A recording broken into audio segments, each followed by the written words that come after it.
Not far from San Antonio's famous downtown Riverwalk, in a medical clinic at the sprawling Fort Sam Houston. Come on, come on. A 20-year-old Army corporal from Northern California struggles to put his broken body back together. Brandon Walden suffered crippling wounds 4 months ago at the hands of an Allied soldier he thought was on his side.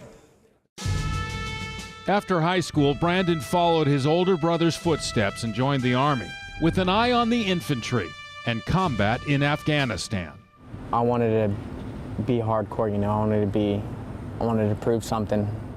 During his 8 months in Afghanistan, Brandon went out on more than 200 patrols, Walden, making contact with the enemy at least 100 times. All the while forging a bond with Afghan National Army troops who will take over the fight when U.S. combat forces finally leave, perhaps by the end of 2014.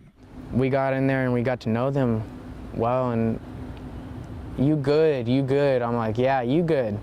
And we're like, you know, thumbs up. Brandon's tour was coming to an end in early July. He was in the rear, relaxed and unarmed, a position of relative safety just 2 days before leaving Afghanistan. And that's when an Afghan National Army soldier, a man he recognized, walked into camp with a squad automatic weapon known as a SAW. So he walks in with a gun, and I look straight at him. I look him dead in the face, like I'm looking at you, like, what's up? He walks in the gate with a SAW, the M249 SAW, and 200 rounds in his 200-round drum. Just starts shooting. Everything, he's just shooting. He yelled out something and just started unloading his weapon. And I got shot in the hip, and I just fell instantly. The rogue Afghan altogether shot 5 U.S. soldiers.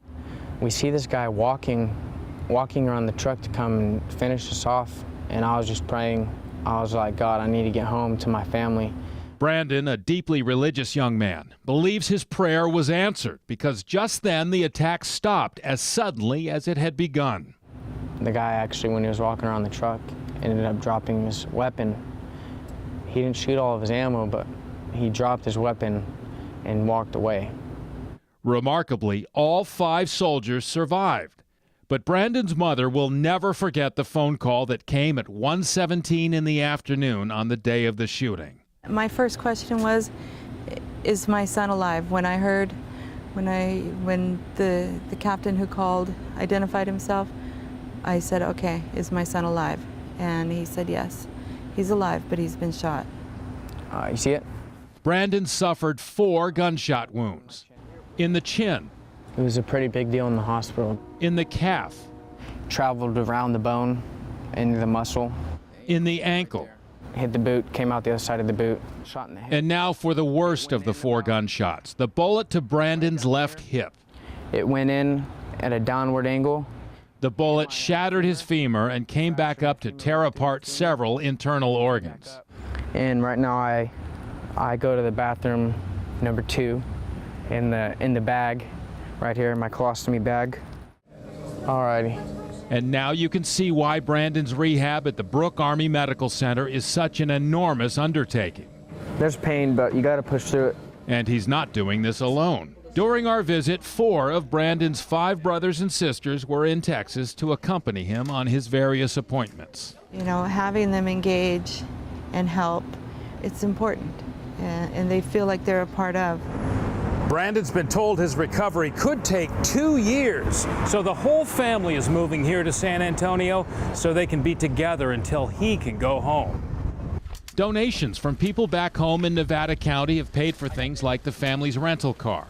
A nonprofit called Operation Homefront has provided an apartment until early next year, when Brandon's mother will look for more permanent housing and a job. The support has been amazing.